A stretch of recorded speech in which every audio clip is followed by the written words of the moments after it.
Guys, welcome to our channel. আজ আবারও নিয়ে চলে এসেছি একটা নতুন ভিডিও নিয়ে। আর আজকে আছি শ্রী চৈতন্য মহাপ্রভুর জন্মস্থান অর্থাৎ নবদ্বীপ।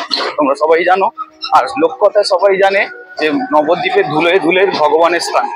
তো তোমরা নিশ্চয়ই বুঝতে পারছো আমরা ভগবানের উদ্দেশ্যেই এসেছি। আর আজকে আমরা এখন যাচ্ছি মায়াপুরে টোটো করে। এখান থেকে আমরা নবদ্বীপ লঞ্চ ঘাট থেকে লঞ্চ ধরে আমরা মায়াপুরের উদ্দেশ্যে যাব। আর ওখান থেকে তোমাদেরকে দেখাবো মায়াপুরের পুরো ভিডিওটা। এর আগেও আমাদের একটা চ্যানেলে ভিডিও আছে, কিন্তু আবারও চলে এসেছি ভগবানের টানে আবার মায়াপুর, তাই দেখতে থাকো। হ্যালো গাইস, তো আমরা এখন বড়ালঘাটে চলে এসেছি, নবদ্বীপ বড়ালঘাট এটা। আর এখানে প্রচুর টোটো স্ট্যান্ড আছে। তোমরা যদি নবদ্বীপ স্টেশনে বা বিষ্ণুপ্রিয়া স্টেশনে নামো তো এখানে যে টোটো স্ট্যান্ড দেখছো, তো এরাই তোমাদেরকে নিয়ে আসবে এখানে। তো এখান থেকে তোমরা সোজাসুজি ইস্কন যেতে পারবে। আর সামনেই রয়েছে লঞ্চ আর নৌকো, যেখান থেকে তোমরা টিকিট কেটে ফেলতে পারবে। আর এরকম সাইডে প্রচুর ঠাকুরের জিনিসের দোকান আছে, তোমরা দেখতেই পাচ্ছ। এখানে বিভিন্ন ঠাকুরের অনেক ধরনের জিনিস পাওয়া যায়, যাদের কেনার ইচ্ছা তারা এখান থেকে নিতে পারবে। আর এই হচ্ছে বড়ালঘাটের মোড়। তো চলো তোমরা দেখতে থাকো, আমরা ইস্কন যাওয়াটা স্টার্ট করি। আর এই হচ্ছে লঞ্চের টিকিট কাটার ঘর, আর ওই পাশে হচ্ছে জন্মাষ্টমী বলে কিন্তু ইস্কন যাওয়ার জন্য প্রচুর লোকের ভিড় হয়েছে, প্রচুর ভক্তের সমাগম হয়েছে নবদ্বীপে। তো এই ফেরিঘাট পেরিয়ে কিন্তু আমরা লঞ্চে করে বা নৌকায় করে মায়াপুর যাব। তো চলো।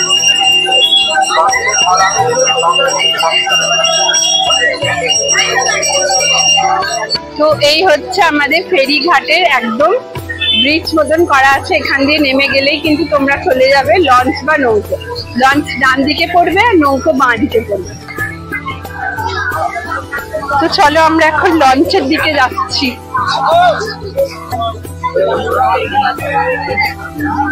তো আমরা এখন লঞ্চে উঠে পড়েছি, আর এই যে আমাদের সামনেই দেখাই যাচ্ছে মায়াপুর লঞ্চ থেকে, আর সামনে মা গঙ্গা।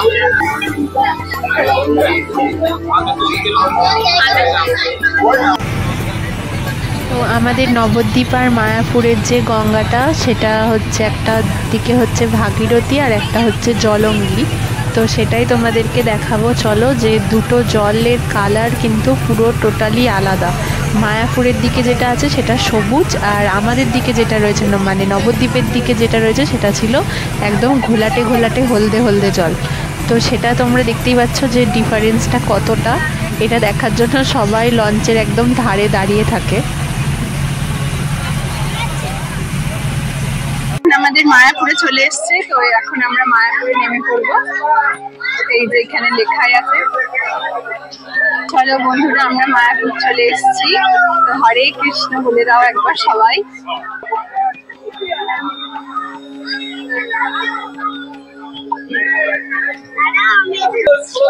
তো যে টিকিটটা কেটে এসেছিলাম সেই টিকিটটা এখানে জমা দিয়ে তারপর কিন্তু ছাড়ছে। তো কেউ ভুল করে টিকিট কেটে লঞ্চে বা নৌকোয় উঠবে না। আর এই হচ্ছে লঞ্চ ঘাটের একদম সামনে ছোট ছোট অনেক দোকান আছে। এবার আমরা টোটো ধরে নেব। তোমরা টোটো বা চাইলে বাসে করেও যেতে পারো। তো এই লঞ্চ ঘাট থেকে বেরিয়ে আর এই দিকটা হচ্ছে নৌকো। তো এই দিক দিয়ে গেলেই কিন্তু তোমরা টোটো স্ট্যান্ড বা বাস পেয়ে যাবে। দেখতেই পাচ্ছ তোমরা, সামনে বাসও আছে, অনেকে কিন্তু বাসে করেও যায়, আবার টোটোও আছে, টোটোতে করেও যেতে পারবে। আর মায়াপুরে কিন্তু প্রচুর হোটেল আছে, যেহেতু প্রচুর ভক্ত আসে ইস্কন দেখার জন্য। আর এর পাশাপাশি প্রচুর মন্দির আছে, যেমন জগন্নাথের মাসির বাড়ি, এরকম অনেক মন্দির আছে, সেগুলো দর্শন করার জন্য কিন্তু প্রচুর ভক্ত আছে। আর এইরকম রাস্তার দুপাশে কিন্তু হোটেল পেয়ে যাবে তোমরা। আর এই হচ্ছে ঘাট থেকে কিছুটা হেঁটে এসে কিন্তু ডান দিকে এরকম টোটো স্ট্যান্ড পড়বে। তোমরা কিন্তু এখান থেকে টোটো নিয়ে বা বুক করে তোমরা পুরো ইস্কন ছাড়াও যেসব মঠ মন্দির আছে সেগুলো যদি দর্শন করতে চাও, তো এদেরকে বললে একটা মাথা ধরে তোমরা যেতে পারো। আমরা এখন এখান থেকে টোটোই ধরে নিই, তারপর তোমাদেরকে দেখাবো। উঠে পড়েছি। আর এইরকম ইস্কন যেতে যেতে কিন্তু প্রচুর এরকম সাইডে মন্দির পড়বে। তোমরা চাইলে এই রাস্তাটা থেকে হেঁটে হেঁটেও গিয়েও দেখতে পারো, কারণ ইসকন যেতে কিন্তু বেশিক্ষণ লাগে না। আমরা কিন্তু এর আগে যখন বান্ধবীদের সাথে আসতাম তখন হেঁটে হেঁটেই ঘুরতাম। তো এরকম প্রচুর মন্দির আছে, তোমরা দর্শন করতে করতে যেতে পারবে।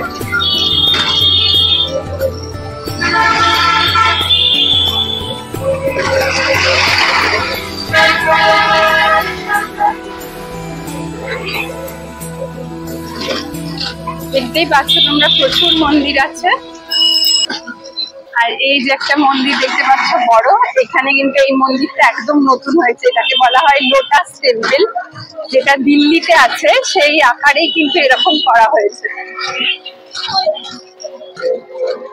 আর ওই যে দেখা যাচ্ছে আমাদের ইসকন মন্দির। তো দেখতেই পেলে বেশিক্ষণ লাগলো না। এটা তোমরা হাঁটা পথেও আসতে পারো যদি শুধু ইসকন যাবে ভাবো। আর এরকম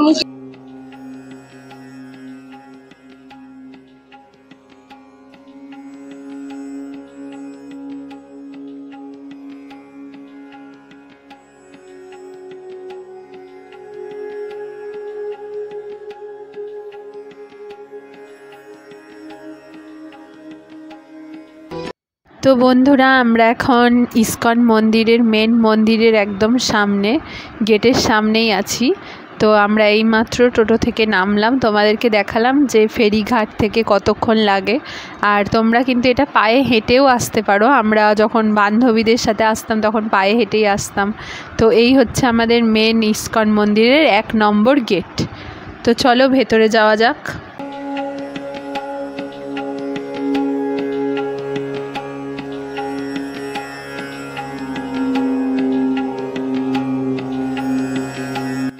ইসকন মন্দিরে ঢুকে কিন্তু অনেকগুলো রাস্তা আছে যাওয়ার, যেমন 3টে রাস্তা আছে।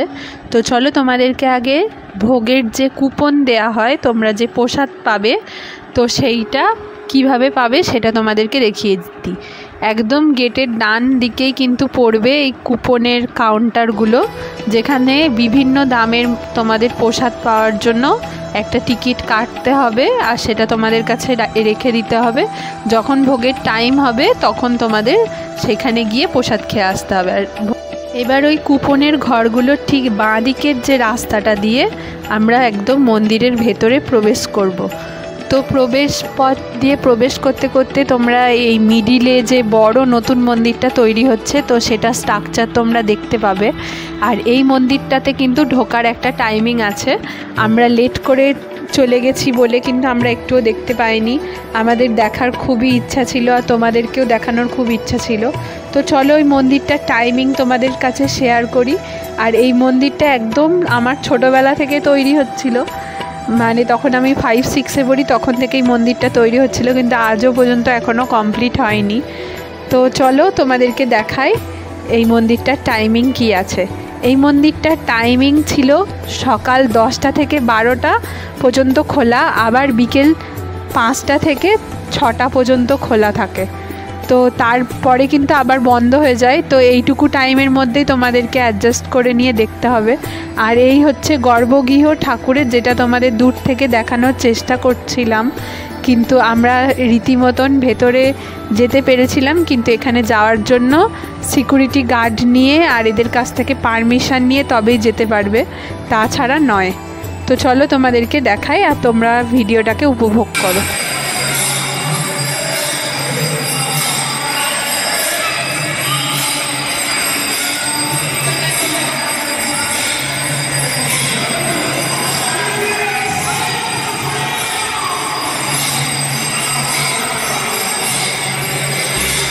এবার বলি, যারা মন্দিরের ভেতর প্রবেশ করবে তারা কিভাবে ওই গর্ভগৃহেতে, যেখানে ঠাকুরের নাম কীর্তন হয়, সেইখানে তোমরা কিভাবে প্রবেশ করবে। তো ওখানে প্রবেশ করতে গেলে তোমাদের একটা জুতো রাখার জায়গা আছে বিনামূল্যে, আর ফোন রাখা, ক্যামেরা এসব ইত্যাদি রাখার ব্যবস্থা রয়েছে। টিকিট সংগ্রহ করে তোমরা ওই মন্দিরে প্রবেশ করতে পারবে। তো চলো তোমাদেরকে সেগুলোও দেখাবো। তার আগে চলো তোমাদেরকে দেখিয়ে নিই, যেহেতু আমরা মন্দিরের একদম মানে পেছন দিক করেই ছিলাম, তো সেখানে খাওয়া দাওয়ার যে জায়গাটা গদা ভবন দেখতে পাচ্ছ, সেই জায়গাটা তোমাদেরকে দেখিয়ে নিই। তো এই গদা ভবন লেখা যে গেটটা রয়েছে, এর নিচ দিয়ে তোমরা বেরিয়ে গেলেই কিন্তু সামনেই পড়বে গদা ভবনের বিল্ডিং। তো এর সামনে অনেক মানুষের সমাগম আছে, কারণ এই মন্দিরের প্রসাদ খাওয়ার জন্য মানুষ অনেক দূর দূর থেকে আসে ইস্কনের প্রসাদ খাবে বলে।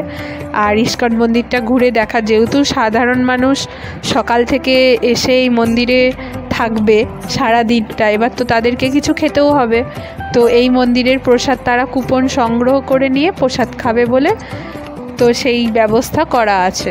তো তোমরা দেখে নিলে বিল্ডিংটার কাছে। তো এবার চলো তোমাদেরকে দেখাই যে মেন যে মন্দির গর্ভগৃহ এখনও পর্যন্ত আছে, তো সেখানে প্রবেশ করতে গেলে তোমাদের কোথায় জুতো রাখতে হবে আর কোথায় ফোন জমা দিতে হবে সেগুলো।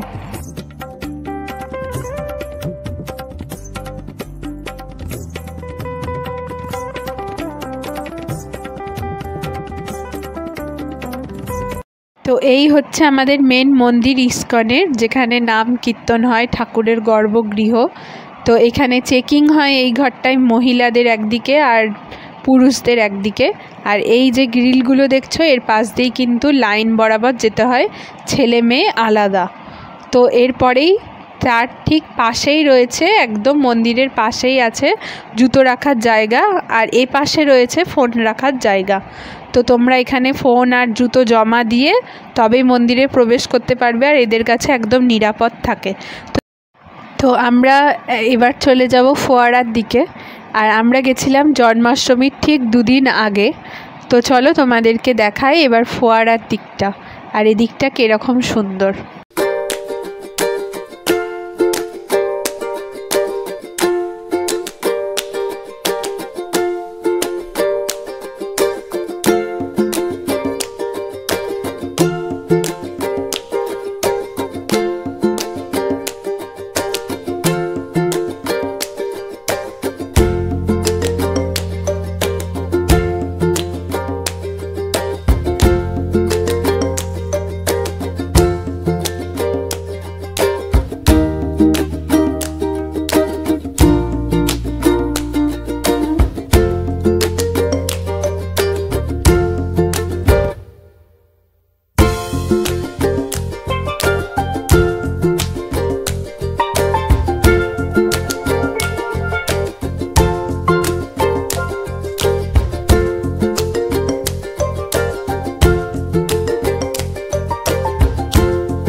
তো এর পাশেই রয়েছে টয়লেট, ফোয়ারাটার ঠিক পাশে। আর এইখানেই রয়েছে টয়লেটের পাশেই রয়েছে রেস্ট নেয়ার মতন একটা চালা সিস্টেম করা, যেখানে অনেক মানুষ এসে এই সারাদিন যেহেতু মন্দিরে ঘোরাফেরা করে, তো এখানে বসে তোমরা রেস্ট নিতে পারে।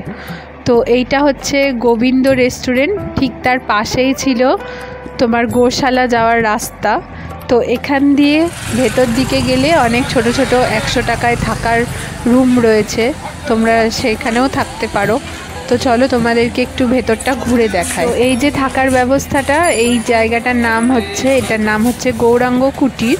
তো এর পাশে হচ্ছে রিসেপশন রয়েছে, তোমরা সব থেকে কম মূল্যে কিন্তু মন্দিরের ভেতর থাকার জন্য একদম পারফেক্ট জায়গা বলতে পারো। তো মন্দিরের ভেতরে আরেকটাও জিনিস রয়েছে, ডিজিটাল থিয়েটার। তো এর ভেতরে টিকিট করা আছে, বিভিন্ন সময়ের সময়সূচি অনুযায়ী এটা খোলা হয়, মানুষকে দেখানো হয়। আর এই হচ্ছে টাইমিং, কখন কখন এই শোটা চলে। তো আমরা এখনও প্রদর্শন করিনি, তোমরা চাইলে দেখতে পারো। আর এই হচ্ছে আমাদের নতুন মন্দির, একদম ফ্রন্ট সাইড, একদম সামনেটা কত সুন্দর লাগছে দেখতে, এরকমই হবে। আর এই সামনের গেটগুলো খুলে দিলেই আমাদের মন্দির একদম ওপেন হয়ে যাবে।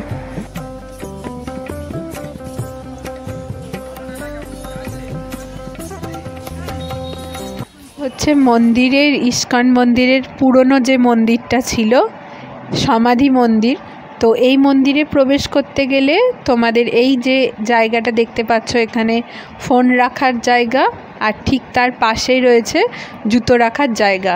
তো তোমরা এখানে ফোন আর জুতো জমা দিয়ে কুপন নিয়ে তোমরা যাবে সেই সমাধি মন্দিরে। তো চলো তোমাদেরকে ডিটেলস বলে দিলাম, তো দেখতে থাকো ভিডিও। আরও কিছু আপডেট আছে, এখনও ইসকনের মার্কেট ঘুরে দেখানোর পালা।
সমাধি মন্দিরের ঠিক পাশ দিয়ে যে সিঁড়িটা উঠে আসছিল, তো আমরা সেখান দিয়েই চলে এলাম একদম মেন গেটের সামনে। তো এবার তোমাদেরকে দেখাবো যে ইসকন মন্দিরের যে মার্কেটটা, যে শপ বলতে পারো সেটা।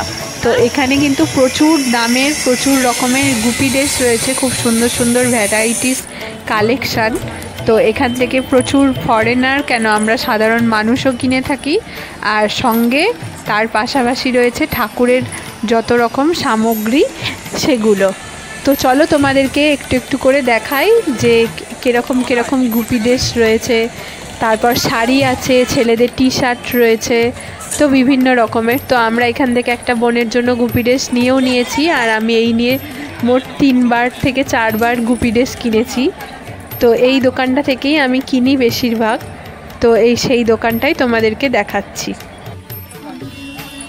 তো আমরা পেছনের দিকে আর একটা দোকান ছিল, সেখানেও গেছিলাম, তো সেটাও তোমাদেরকে দেখাই চলো।